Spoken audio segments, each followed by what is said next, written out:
Wow. Wow. Bụp. Thấy tí mùi. Mình vô nơi ở mùi của mình.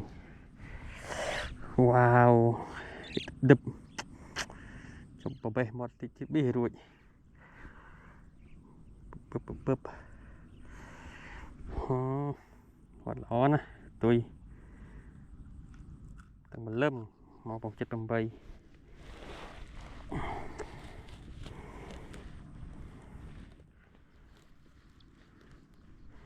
Mà tút. Tụt thăm bụp mó.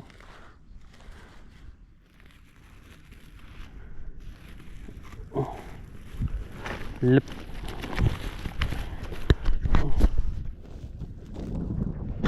Mũ ơi.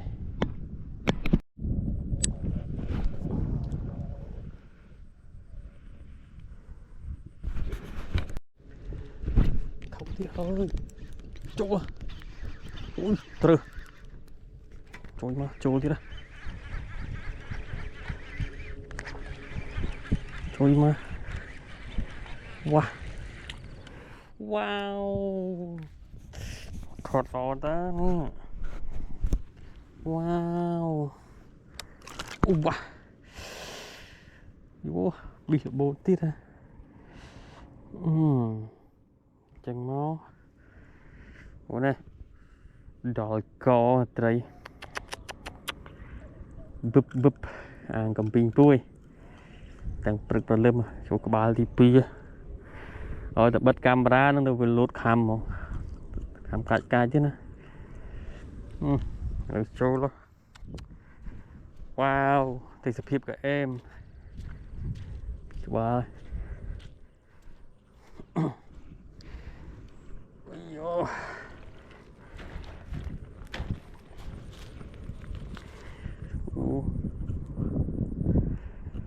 Thật kỳ mà mình lại tranh tiếp.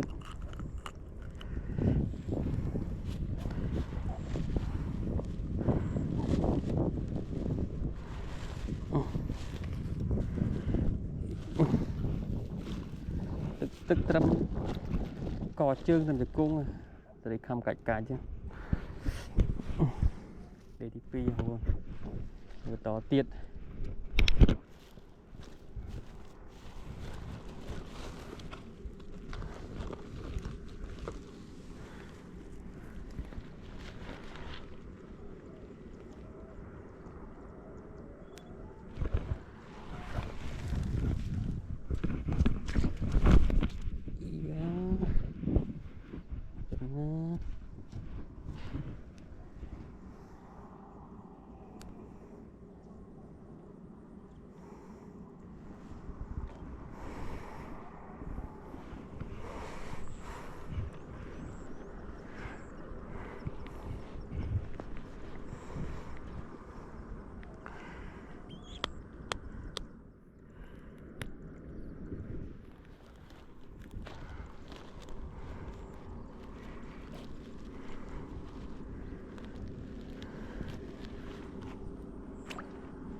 Đi ra.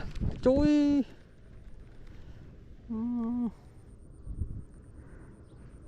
Terus phố. Tạch bạt. Samen. Nói riêng tập crop chiêng đấy.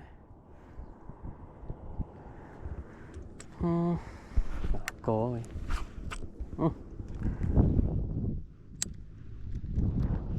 Amen.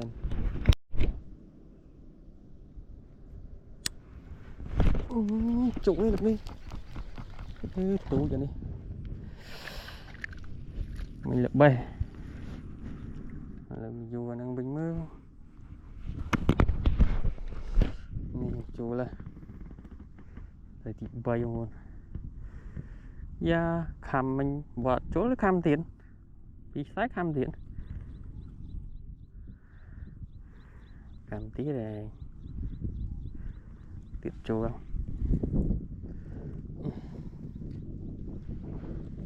với ông luôn bạn bật thọt được cam tay cam ấy chụp camera chụp Osmo bật về cam rồi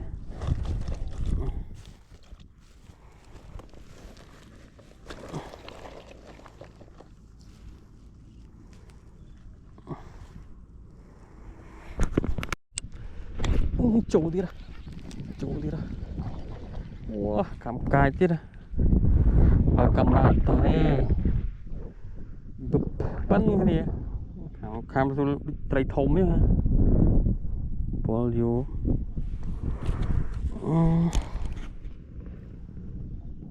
buồn không buồn buồn này mai số bữa mà trai thôm phần bị đẩy cột này có đây còn thêm mình có kim là na rui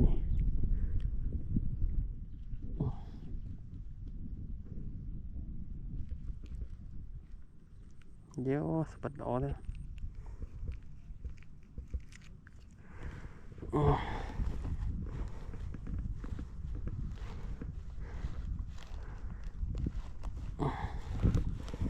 thì muốn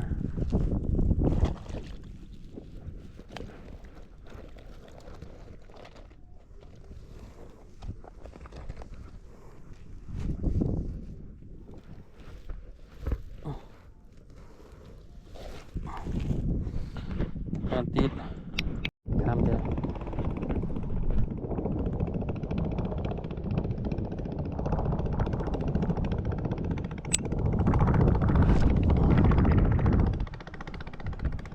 bal cam được tôi đây đó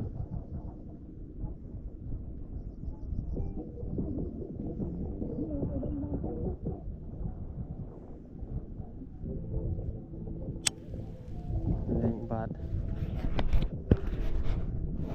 đứng stir trong cái bột snap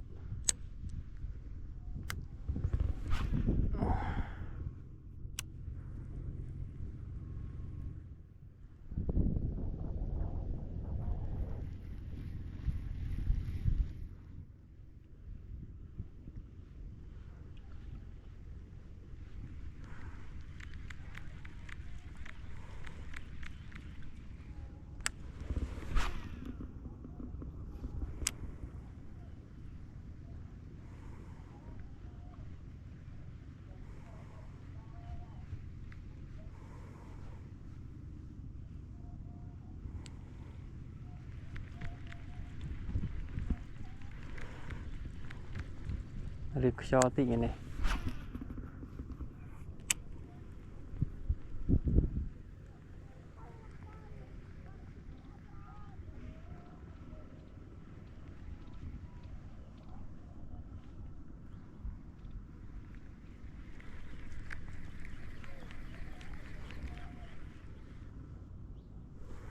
tôi snap cắt lên stir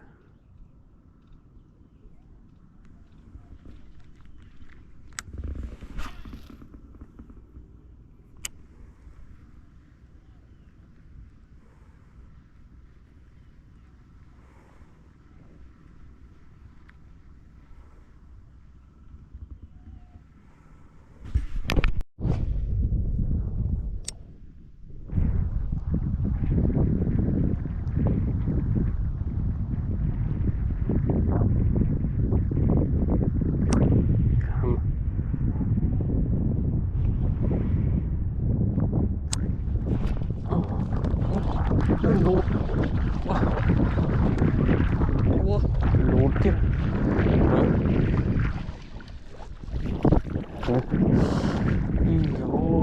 ôi mang lột dạ lúc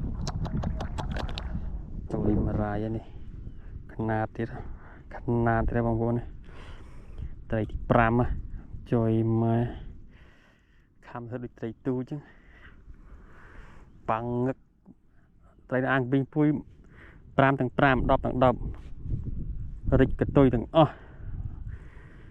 rịch cái tôi thật thoát đó hai năng vì sao bố con trai vì sợ tức phong vì sao bố trai chập dạ na bà chỗ kia mấy năng kia nó có vẻ vẻ năng thế nào rồi chỗ mà lột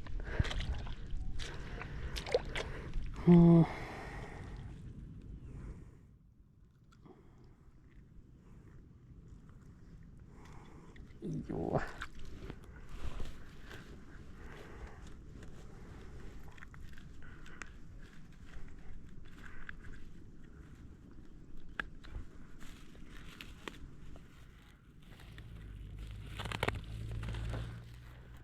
Lep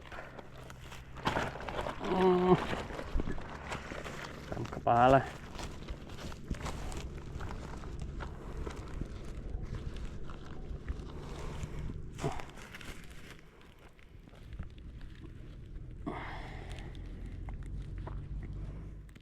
mà túi tham thực ship phật món lột lột cái châu fly và lột được ôn xong mà thấy tu to tiêu bồn dư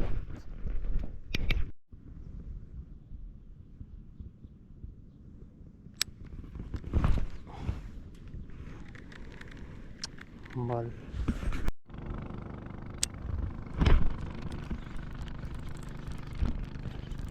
châu đi ra terus tira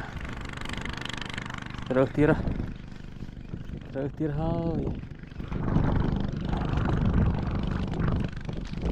ui nạt tira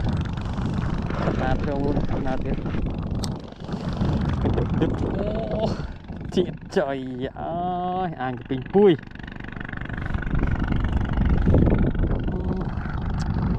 rồi tí bông môi không buồn rồi bông môi ui lếm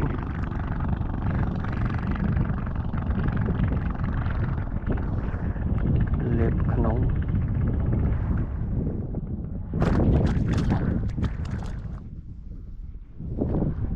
lếm bông môi nó lếm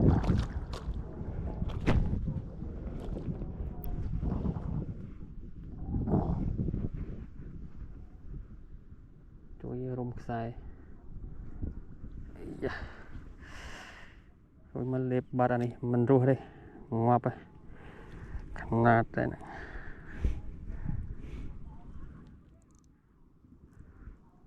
chú thật kỳ nó nghe nấu điết đỏ khăn nồng nó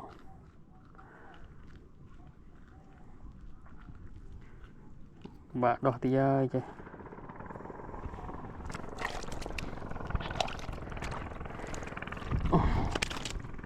thua lo đực lo đỏ sân vốn răng sân vốn lấy bật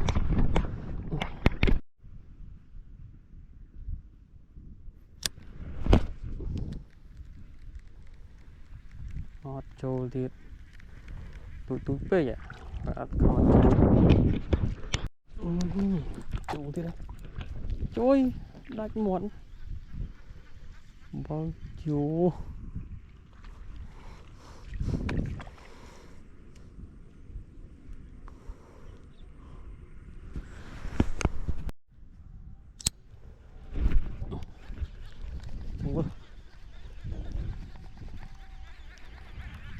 khôi trời ở pi ơi rồi đi đây kìm đi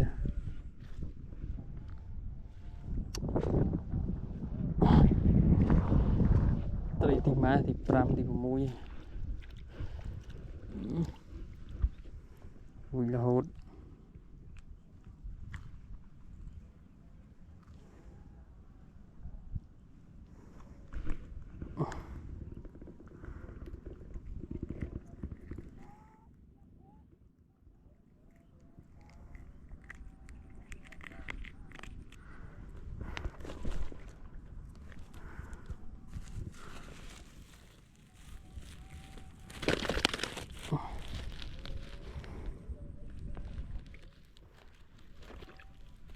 khôiត្រីអស់ពីរមិញអត់បែកស្នាប់មួយដាច់មកទៅវិញមួយអើយនុយនៅល្អអត់នុយនេះ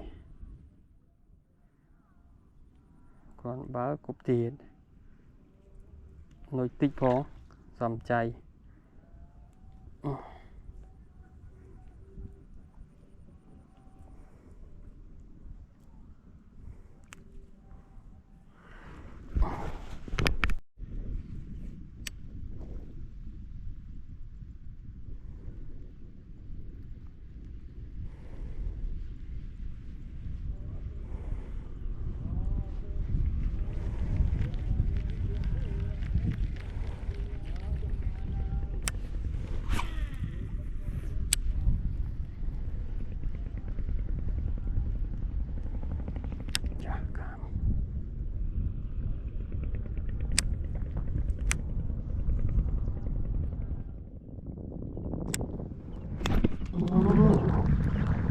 ចូលហើយទៅទៅយ៉ា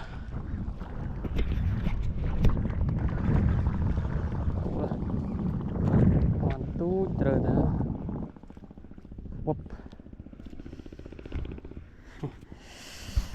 សឹបចូលแล้วអូចូលទៀតក្រងហ្នឹង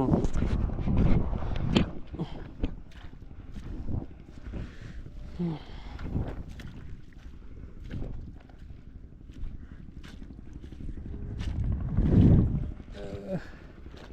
ma thoát trời mà tôi rịch rịch ra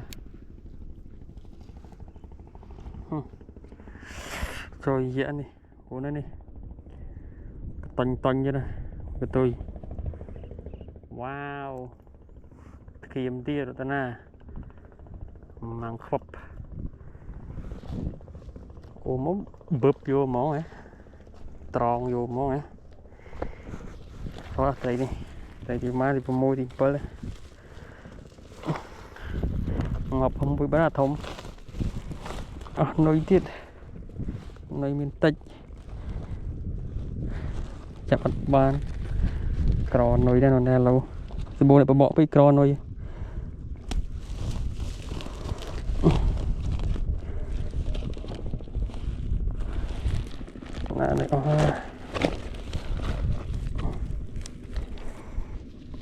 mưa to thế không luôn chụp cái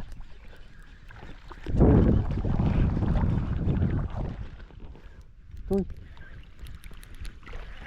máu máu quá chụp thì ông bố nó mày nhặt thọ còn bố tí đây xin được cái này tôi mạch mơ được tôi như dùng già đa chứ trời ơi tức tức đẹp bậc khăn đồ đây thì cũng qua là Mumbai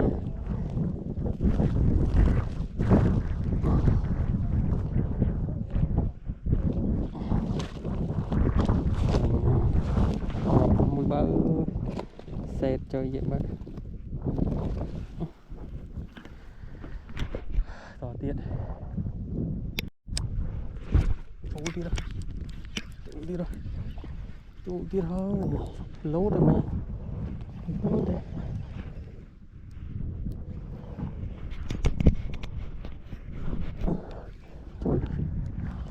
máu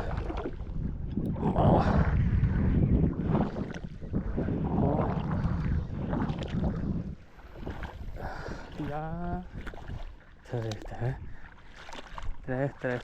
trời ui mai tham đi lấy cho đi ô nó bát nó bớt sụp đục kia kim tiết man kim tiết chui kim tiết rồi thoát nè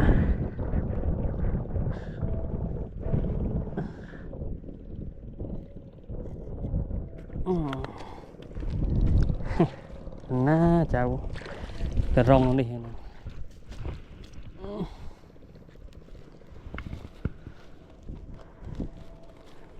mà trong ó nuôi với đó nuôi vào màn crop chỗ đâu muốn chỗ đó ó nuôi ra muốn đi tiệt lên tiệt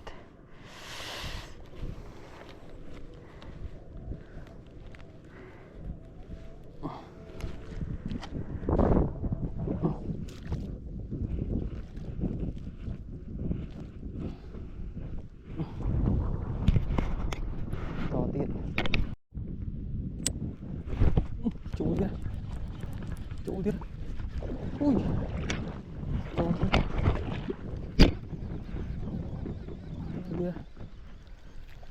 ô bị sai đấy không biết nó phân như thế đó câu thoát chơi vậy tại thì mà nó chỗ đập cả ba lên yo búp thì là ô này chỗ bị trâu đi em mạch mười gần tôi với đây ra đây tôi chơi vậy định từng trai mua to của tư mà hàng bình pui bông vô lấy tam sợi ra này mình từ lên cái đào dột điệp vô sẽ đào thế nhầm lấy tam một cầm pung thế tam kiên mưa từ lấy nam miên từ nông mình một chập núi cũng bỏ chạy không luôn cứ đưa mang nó tam sợi chẳng xu cúp tiệt mà một tiệt ai gì nhảy rồi cái rong chứ đấy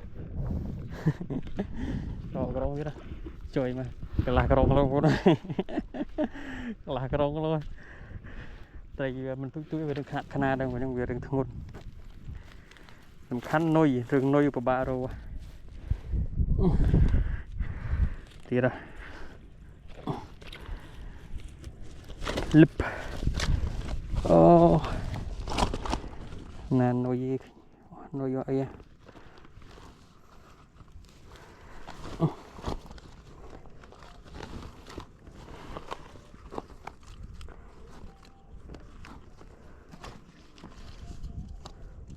này to tiết